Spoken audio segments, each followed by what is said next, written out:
అంతకుముందు జరిగిన కథలో ఒరింగా వాళ్ళ బామ్మ ఇంటికొచ్చింది. జరిగిందంతా తెలుసుకుంది. ఒరింగాని ఓదార్చింది. ఆ తర్వాత బామ్మ చెప్పినట్టుగా ఆ చిలుకలకు స్వేచ్ఛనిచ్చింది. ఒరింగా జీవితంలో తర్వాత ఏం జరిగిందో తెలుసుకోవాలంటే కథలోకి వెళ్ళిపోదామా? ఆ రోజు రాత్రి ఒరింగా చాలా బాధతో నిద్రపోతోంది.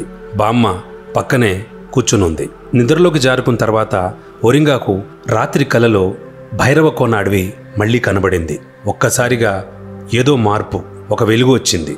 పొద్దున్నే నిద్ర లేచిన తర్వాత ఒక్కసారి అద్దం ముందు నిల్చుని చూసుకుని తను చూసుకుంటే చాలా నార్మల్ పొజిషన్ లో ఉంది. సంతోషంతో కేక వేసింది. అందరూ తన బెడ్రూమ్ లోకి వచ్చి చూశారు. బామ్మ, తల్లిదండ్రులు అందరూ వచ్చేసారు. చూస్తే ఒక్కసారిగా ఒరింగా తన యథాస్థితికి వచ్చేసింది. చూసావా, నువ్వు చేసిన తప్పు ఒప్పుకొని దానికి పరిష్కారం దేవుడే ఇచ్చేశాడు, కాబట్టి హ్యాపీగా ఉండు అని చెప్పి బామ్మ చెప్పింది. చూడమ్మా ఒరింగా, మనం అడవికి వెళ్లి చిలకరాజుతో మాట్లాడి తనకి ధన్యవాదాలు తెలుపుకుందాం. ఒరింగా, నువ్వు చెప్పినట్టే చేస్తాను బామ్మ అంది. అయితే అందరు కలిసి భైరవకోన అడవికి బయలుదేరారు. అడవికి బయలుదేరిన తర్వాత చిలకరాజు కోటలోకి అడుగు పెట్టారు. ఒక్కసారిగా అక్కడ చిలక భటులు ఒరింగా వైపు చూశారు. ఒక్కసారి మళ్లీ ఒరింగా కంగారు పడింది. ఒరింగా వాళ్ళ బామ్మతో అలా ముందుకు వెళ్తోంది. ఆ తర్వాత అక్కడ ఏం జరిగిందో తెలుసుకోవాలంటే నెక్స్ట్ ఎపిసోడ్ లో చూద్దాం. అంతవరకు stay tune to the sparrow TV. Take care. By by.